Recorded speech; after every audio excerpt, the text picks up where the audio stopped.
Don in London, hello. It's July 16th, 2009. My video is all about recovery from addiction to either substance or behaviour. My substance of addiction was alcohol. My behaviour, addictive behaviour, workaholic, relationshipaholic, sportaholic, gymaholic, trying to do my bestaholic, and somewhere losing myself in trying to attain and achieve, and have a sense of pride, good pride or self-esteem because of it. Because if I thought you liked what I was, or liked the edifice, you'd leave the inside me alone. And somehow along the way I just became fearful, learned how to use a brave face, and had a very brittle ego. And if you broke it down, there was nothing much behind it except a person who was fearful, putting on a brave face, and full of ego. So what have I learned over the last few years? Well, the first thing I learned is I didn't know who I was. And gradually, day by day, I get a sense of who I am on a daily basis, and that's all to the good. It's about learning to live life in reality, I guess. That's where my recovery is. And what helps me with recovery? Family, community, professionals, and a fellowship which I lean on heavily to give me wisdom, experience, strength and hope. And that fellowship is AA. And I go there most days, because going to a meeting for an hour or an hour and a half, or going to a 2-hour chunk of time where I meet people who are also in recovery, helps me make my day work.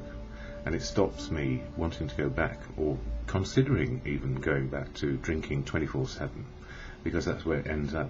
There is never enough booze. One drink will never do, and 1,000's not enough, I've heard said. And AA, Alcoholics Anonymous, I don't speak for it, never will, never can.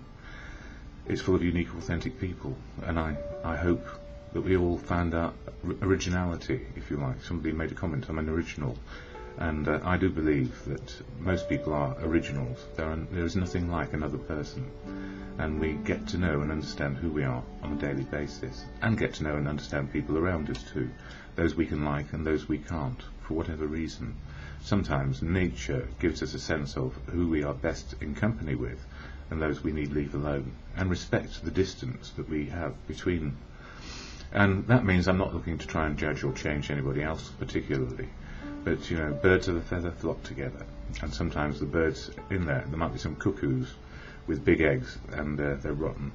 So we find those around us who are helpful, and we keep on going. So the AA Fellowship, Alcoholics Anonymous, this is the statement said at the beginning of every meeting I attend in London, and it's what AA can do for one person at a time, you or me. And the preamble or statement goes like this: Alcoholics Anonymous is a fellowship of men and women who share their experience, strength and hope with each other, that they may solve their common problem and help others to recover from alcoholism. The only requirement for membership is a desire to stop drinking. There are no dues or fees for AA membership. We are self-supporting through our own contributions. AA is not allied with any sect, denomination, politics, organisation or institution, does not wish to engage in any controversy, neither endorses nor opposes any causes. Our primary purpose is to help other alcoholics to achieve sobriety. Say that again. Our primary purpose is to stay sober and help other alcoholics to achieve sobriety. And as I was trying to read that slowly and absorb the words, my head was going all over the place, so I missed that stay sober bit. So I'm still quite tired. It's been a bit of a week of seeing different people for medical assessments, from GP to specialists to eye tests for retinopathy, all the different things which happen when you have type 1 diabetes. And you know, I forget that they are chronic ailments, and it's when the GP said to me on Tuesday, that the third-year medical student who was sitting in the corner in the consultation room, was studying chronic disease. It struck me again that I hadn't actually thought about anything that I have being a chronic disease, but they are classified as such. So alcoholism, type 1 diabetes, clinical depression are chronic cases, if you like. So having three to contend with, or live with, or experience on a daily basis, I suppose experiencing them on a daily basis means I build a routine about my life. And part of my routines is doing these videos to share experience, strength and hope, but not to ram it down anybody's throat. And I've had another comment about Tradition 11, which is AA wants to keep out of the limelight, and quite rightly. It's a sanctuary for people to find their spiritual truth. And anonymity, well, if it had some from day one, maybe I would have considered, how do I feel about people knowing that I'm a recovering alcoholic? And the answer is, I'm better placed for either people to connect to me because they know I'm in recovery, or disconnect from me because they don't want to know people who have this particular malady. So I suppose it's self-selection into the realm of, I suppose, is it like me or love me, or don't love me, it doesn't matter. What is important is people can be truthful, either by their connection or disconnection or dislocation. So the gift for me really is to know and understand that if I go to fellowship meetings on a daily basis, the rest of my life can work reasonably well. I can keep an eye on what is going on emotionally, spiritually and physically. And that's of prime importance. I can't put it to one side for a day or two and then hope everything's going to be alright, because it doesn't necessarily follow.